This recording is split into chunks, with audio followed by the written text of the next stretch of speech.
ಎಲ್ರಿಗೂ ನಮಸ್ಕಾರ. ಶ್ರೀ ಭೂಮಿಸಿದ್ದೇಶ್ವರ ಅಭಿವೃದ್ಧಿ ಸಮಿತಿ ಸಂತೆಕಸ್ತಗೆರೆ, ಮಂಡ್ಯ ತಾಲೂಕು, ಮಂಡ್ಯ ಜಿಲ್ಲೆ. ಈ ಒಂದು ಪುಣ್ಯಕ್ಷೇತ್ರದಲ್ಲಿ ಪ್ರತಿ ವರ್ಷದಂತೆ ಈ ವರ್ಷವೂ ಸಹ ದಿನಾಂಕ 21/3/2026 ಶನಿವಾರದಂದು ಅಟ್ಟುಣ್ಣುವ ಜಾತ್ರಾ ಮಹೋತ್ಸವ ಜರುಗಲಿದೆ. ಆದ್ದರಿಂದ ಭಕ್ತಾದಿಗಳೆಲ್ಲ ಈ ಒಂದು ಕಾರ್ಯಕ್ರಮಕ್ಕೆ ಆಗಮಿಸಿ ಸ್ವಾಮಿಯ ಕೃಪೆಗೆ ಪಾತ್ರರಾಗಬೇಕಾಗಿ ಮೊದಲನೇದಾಗಿ ತಮಗೆಲ್ಲರಿಗೂ ಮನವಿಯನ್ನು ಮಾಡಿಕೊಳ್ತೇನೆ. ಈ ಒಂದು ಕ್ಷೇತ್ರದಲ್ಲಿ ಈ ಭೂಮಿಸಿದ್ದೇಶ್ವರ ಸ್ವಾಮಿ ನೂರಾರು ವರ್ಷಗಳಿಂದ ನೆಲೆಸಿದ್ದು ಭೂಮಿ ಒಳಗ ಭಾಗದಿಂದ ಉದ್ಭವ ಮೂರ್ತಿ ಆಗಿರ್ತಾರೆ. ಈ ಒಂದು ದೇವಾಲಯವನ್ನು 2/2/2025 ಸುಮಾರು 6.5 - 7 ಕೋಟಿ ರೂಪಾಯಿಗಳ ವೆಚ್ಚದಲ್ಲಿ ಹೊಸದಾಗಿ ಪುನರ್ ನಿರ್ಮಾಣ ಮಾಡಲಾಗಿದೆ.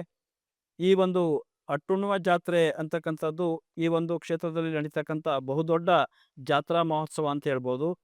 ಇಲ್ಲಿ ಈ ಒಂದು ಸಂತೆಕಸ್ತಗೆರೆ ಅಕ್ಕಪಕ್ಕದಲ್ಲಿ ಬರ್ತಕ್ಕಂತಹ ಕೊತ್ತತ್ತಿ, ಮೊತ್ತಳ್ಳಿ, ಲಾಳಂಕೆರೆ, ಬೇವನಹಳ್ಳಿ, ದೇವಿಪುರ, ಮಂಗಲ ಹೀಗೆ ಹಲವಾರು ಜಿಲ್ಲೆಯ ಹಲವಾರು ಭಾಗಗಳಿಂದ ಈ ಒಂದು ದೇವಸ್ಥಾನದ ಒಕ್ಕಲನ್ನು ಹೊಂದಿರತಕ್ಕಂಥ ಭಕ್ತಾದಿಗಳು ಆ ಒಂದು ದಿನ ಈ ಒಂದು ದೇವಸ್ಥಾನದ ಆವರಣದಲ್ಲಿ ಬಂದು ಸೇರಿ ಮಾಂಸಾಹಾರವನ್ನು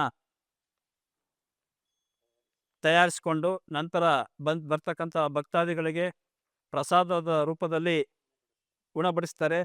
ಆದ್ದರಿಂದ ತಾವುಗಳೆಲ್ಲ ಈ ಒಂದು ಜಾತ್ರಾ ಮಹೋತ್ಸವದಲ್ಲಿ ಹೆಚ್ಚಿನ ಸಂಖ್ಯೆಯಲ್ಲಿ ಆಗಮಿಸಬೇಕು ಅಂತೇಳಿ ಮನವಿಯನ್ನು ಮಾಡ್ಕೊಳ್ತೇನೆ. ಹಾಗೆಯೇ ಈ ಒಂದು ದೇವಸ್ಥಾನದ ಒಂದು ರಾಜಗೋಪುರ ಕಾರ್ಯವನ್ನು ಅತಿ ಶೀಘ್ರದಲ್ಲೇ ಪ್ರಾರಂಭ ಮಾಡ್ತಾ ಇದ್ದೇವೆ. ಈ ಒಂದು ರಾಜಗೋಪುರಕ್ಕೆ ಸುಮಾರು 4 - 5 ಕೋಟಿ ರೂಪಾಯಿಗಳ ವೆಚ್ಚವಾಗುವ ಅಂದಾಜಿದೆ. ಆದ್ದರಿಂದ ಬರ್ತಕ್ಕಂಥ ಭಕ್ತಾದಿಗಳು ದಯಮಾಡಿ ಹೆಚ್ಚಿನ ಸಂಖ್ಯೆಯಲ್ಲಿ ಹೆಚ್ಚಿನ ರೀತಿಯಲ್ಲಿ ಧನ ಸಹಾಯವನ್ನು ಮಾಡಬೇಕು ಅಂತೇಳಿ ತಮ್ಮಲ್ಲಿ ಕೋರ್ಕೊಳ್ತೇನೆ. ಈ ಒಂದು ಜಾತ್ರೆಗೆ ಬರ್ತಕ್ಕಂಥ ಭಕ್ತಾದಿಗಳಿಗೆ ಶುದ್ಧ ಕುಡಿಯುವ ನೀರಿನ ವ್ಯವಸ್ಥೆಯನ್ನು ನಮ್ಮ ಆಡಳಿತ ಮಂಡಳಿಯಿಂದ ಮಾಡ್ತಾ ಇದ್ದೇವೆ.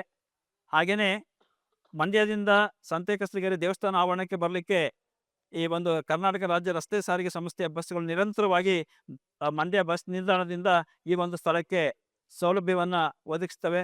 ಹಾಗೆಯೇ ಇಲ್ಲಿ ಯಾವುದೇ ಮುಂಜಾಗ್ರತಾ ಕ್ರಮಗಳೆಲ್ಲವನ್ನು ಸಹ ತೆಗೆದುಕೊಂಡು ಸೂಕ್ತ ಪೊಲೀಸ್ ಬಂದೋಬಸ್ತನ್ನು ಸಹ ವ್ಯವಸ್ಥೆ ಮಾಡಿದ್ದೇವೆ. ತಾವುಗಳೆಲ್ಲ ಹೆಚ್ಚಿನ ಸಂಖ್ಯೆಯಲ್ಲಿ ಆಗಮಿಸಬೇಕು ಅಂಥೇಳಿ ಮತ್ತೊಮ್ಮೆ ಮನವಿಯನ್ನು ಮಾಡಿಕೊಳ್ತೇವೆ.